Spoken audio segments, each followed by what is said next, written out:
There is nothing as powerful as a changed mind.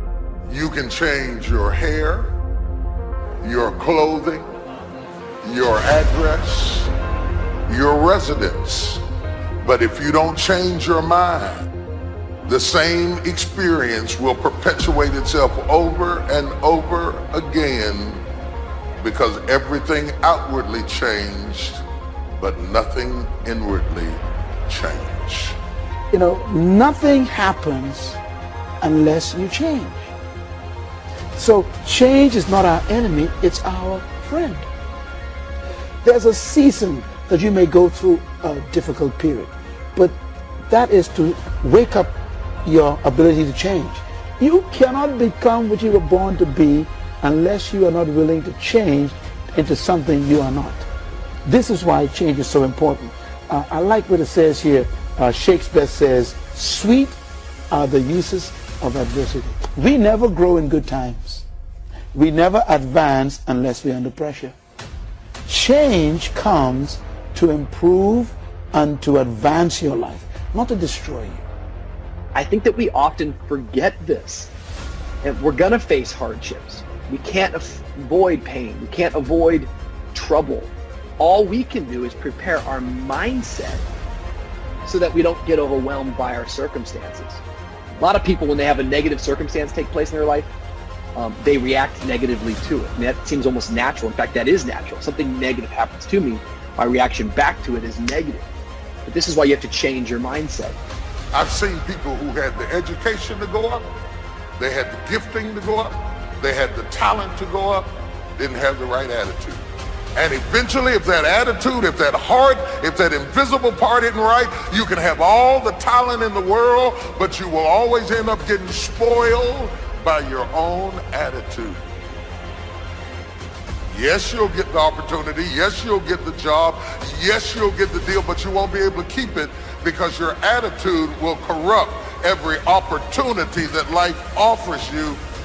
Never saw it coming. Life isn't what happens to you when you're looking. What happens to you when you're looking is called a plan. Life is what happens to you when you're not looking, when your guard is down, when your back is turned. It's going to work on a Friday morning feeling good and having your boss call you in. And you know she has a look on her face and you know that look isn't good.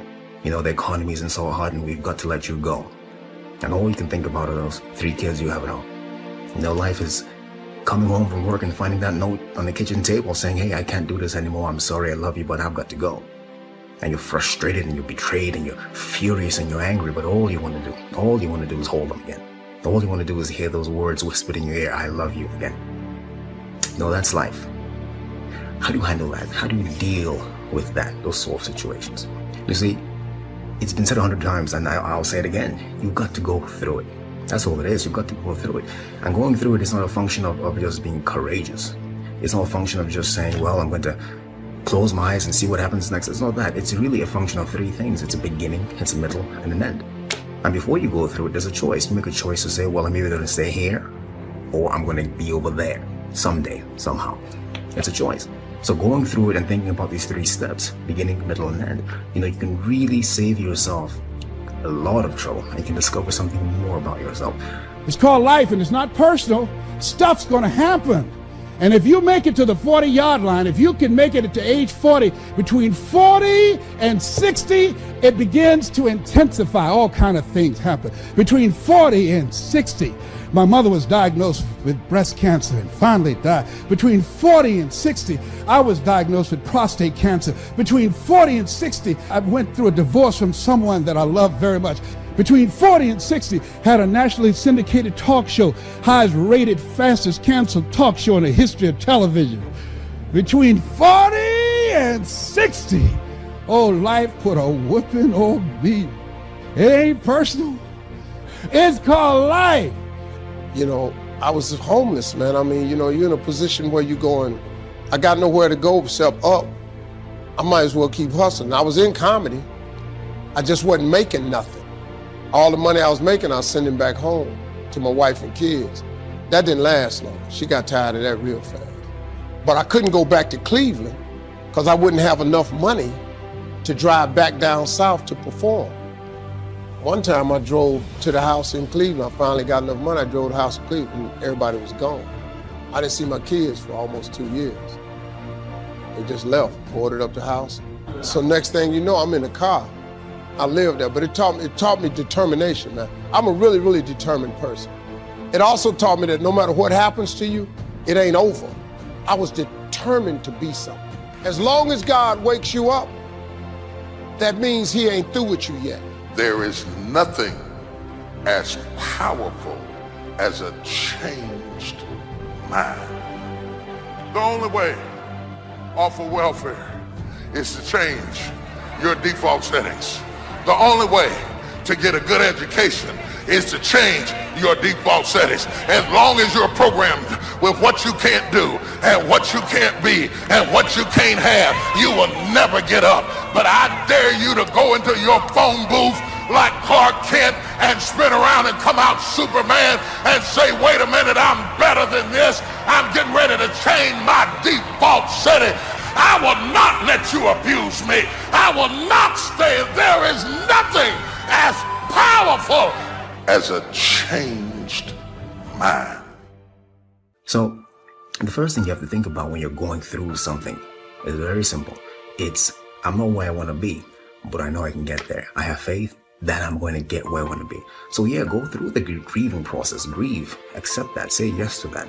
You know, one day you look up and, you know, you're still in pain, you're still hurting, but you realize that, hey, it's not as bad as it was. It doesn't hurt as much as it did. And I'm going forward, I'm moving forward. And at some point you emerge, you get to the other side, and you know that, hey, I haven't forgotten, but the pain doesn't hold you captive anymore. You're not crippled by the emotion, by the experience. You're not living out of the past, out of your experiences of pain and defeat and betrayal. You're not living out of all that stuff. You're living in a new perspective. It's not what happens that determines the major part of your future. It's not what happens. What happens happens to us all. The key is what you do about it. You will start that process of change. Do something different the next 90 days than you did the last 90 days, like picking up the books to read. Do something different, like the new health disciplines, relationship with your family, whatever it is, doesn't matter how small it is. If you'll start doing different things with the same circumstances, since we cannot change the circumstances, but we can change ourselves. We can change what we do. Anytime you go through something, there's a fight. It's either a spiritual fight, an emotional fight, a physical fight. There's some sort of fight. But the key to the whole thing of this fight is that the form is in the fight. That's the only thing you should take away from here today. The form is in the fight.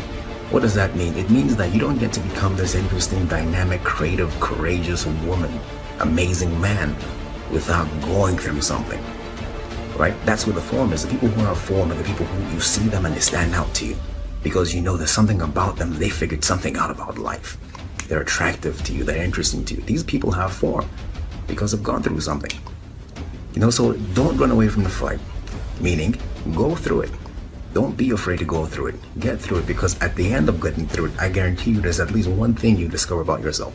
You discover that there's a version of you you haven't discovered yet. You don't even know exists yet.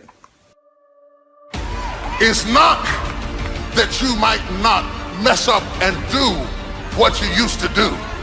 It's just that it's no longer your normal.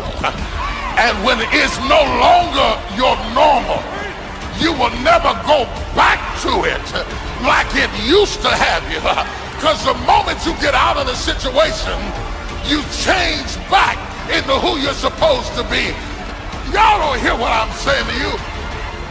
Both the pig and the sheep can fall into the same mud, but the difference is in the default. The pig is defaulted to lack the mud. The sheep has a default that says, I don't belong in this mess. I might be in this mess, but I don't belong. I don't have to tell you things are bad. Everybody knows things are bad. It's a depression.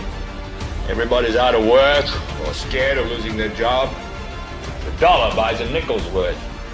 We know the air is unfit to breathe and our food is unfit to eat. We sit watching our TVs while some local newscaster tells us that today we had 15 homicides and 63 violent crimes, as if that's the way it's supposed to be. We know things are bad, worse than bad. I don't want you to protest. I don't want you to riot. I don't want you to write to your congressman because I wouldn't know what to tell you to write. I don't know what to do about the depression and the inflations and the crime in the street. All I know is that first, you've got to say, I'm a human being. God damn it! My life has value.